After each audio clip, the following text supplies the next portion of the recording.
Hello दोस्तों, आज की बड़ी ही भावुक कहानी है जिसका नाम है माँ की ममता। तो आइए शुरू करते हैं आज की इस कहानी को। एक छोटे से कस्बे में समीर नाम का एक लड़का रहता था।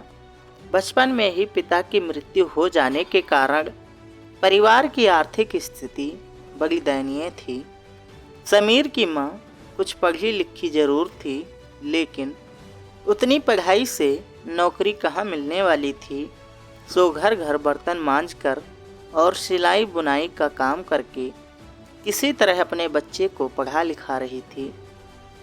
समीर स्वभाव से थोड़ा शर्मीला था और अक्सर चुपचाप बैठा रहता था। एक दिन जब वो स्कूल से लौटा तो उसके हाथ में एक लिफाफा था। उसने माँ को लिफाफा पकड़ाते हुए कहा, माँ, मास्टर साहब ने तुम्हारे लिए चिट्ठी भेजी है, जरा देखो तो इसमें क्या लिखा है। माँ ने मन ही मन चिट्ठी पढ़ी और मुस्कुराकर बोली, बेटा, इसमें लिखा है कि आपका बेटा काफ़ी होशियार है। इस स्कूल के बाकी बच्चों की तुलना में इसका दिमाग बहुत तेज है और हमारे पास इसे पढ़ाने लायक शिक्षक नहीं है, इसलिए कल से आप इसे किसी और स्कूल में भेजें।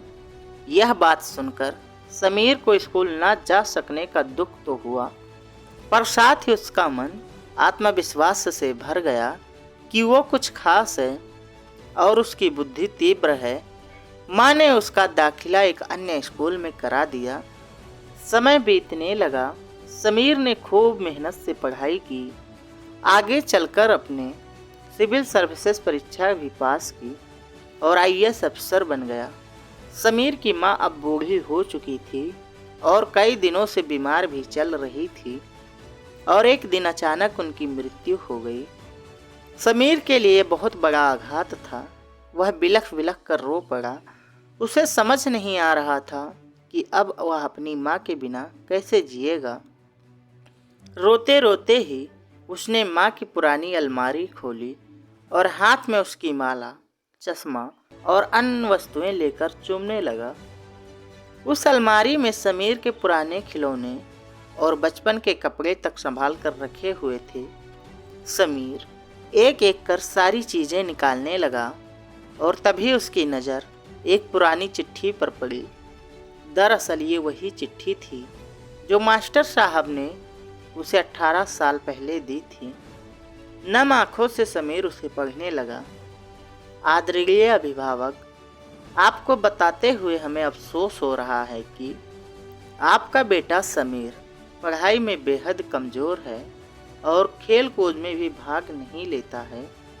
जान पड़ता है कि उम्र के हिसाब से समीर की बुद्धि विकसित नहीं हो पाई है, अतः हम इसे अपने विद्यालय में पढ़ाने में असमर्थ हैं। आपसे निवेदन है कि समीर का दाखिला किसी मंद बुद्धि विद्यालय में कराएं अथवा खुद घर पर रखकर पढ़ाएं। सादर प्रणाम। तो दोस्तों, आज की ये कहानी आपको कैसी लगी कमेंट करके ज़रूर बताइएगा। तो मिलते हैं एक नई कहानी के साथ। तब तक के लिए थैंक यू सो मच।